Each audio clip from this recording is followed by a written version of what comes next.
First of all, I really got to say I love this film. I love what you guys did with the film. Diving into this character, he's a strong guy, he's a tough guy, Right. but he's got this underlying kind of hurt. Right.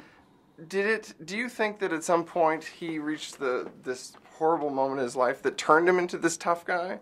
Or is he like always like that? No, I'm pretty sure that Drax was always a tough guy. I hope one day that they really kind of dive into Drax's past and you get to learn more about him. But I think you're right. I think he's, a lot of his pain now is channeled towards revenge, really, because he's heartbroken. Right. He's heartbroken because he lost his wife and his daughter. But yeah, I think that's what gives him the heart. I think he's definitely a tough guy. He's always been a tough guy. But now I think you see his pain. What was it like when you first, were auditioning for this role? Because it seems like, a little bit tougher challenge than you'd expect of this kind of character. Yeah, it was a long auditioning process. I mean, it lasted for months, but it was weird. It was like the first time I went in, I was pretty nervous. I was still kind of new to acting, new to auditioning and everything.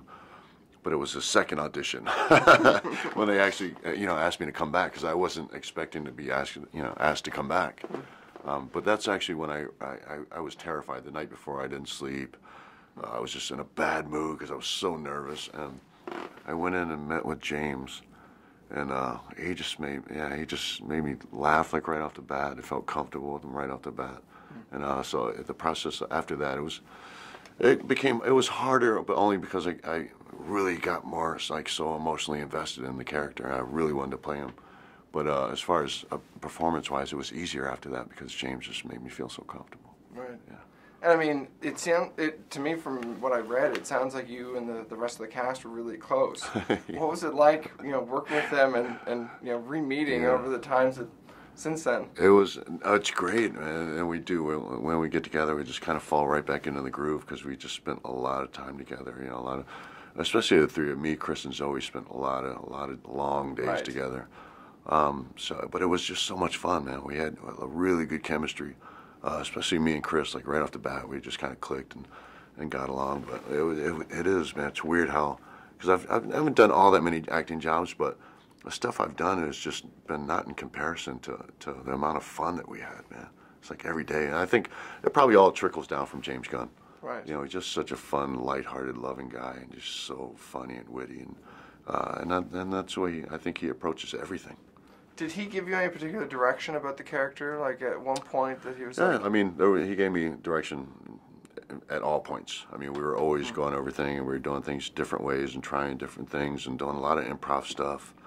So it was constantly, he's a very interactive director. Right. He doesn't just sit behind a curtain and you don't hear from him all day, and he doesn't just give direction to somebody else who gives direction to somebody else who gives direction to us. I mean, he's constantly, he's either on a microphone if he's out there, or he comes running in and he gives us direction and then he runs out, and then you constantly, while we're shooting stuff, you'll hear him laughing. He'll say, "Try it this way" on the mic, you just hear him laughing. But yeah, he's a very interactive director. Do you think, I mean, it seems like Drax is basically kind of, there's a comic element to him because of the way he takes everything so straight. Is that hard to play? Because it seems like it's the hardest part. No, it wasn't. It's weird. Like once I put my finger on Drax and really understood who he was, it wasn't hard. Sometimes it was hard to keep a straight face. Right. And that was usually because Zoe and Chris were, they would, if they got the giggles, it was over, man. If they got the giggles, and Chris was so, he's so funny, and just stuff would just fly out of his mouth sometimes. It'd be impossible to keep a straight face. But no, the first time I ever read sides for Drax, I didn't get the humor at all. I just didn't get it because I didn't know anything about Drax. But when I got to know him, and especially when I read the script, and I saw how funny he actually was, I mean, I fell in love with that whole element. Yeah. Very nice. Well, thank you so much. It was a pleasure chatting with you. I appreciate it, man. Thanks. All the best. Good meeting you.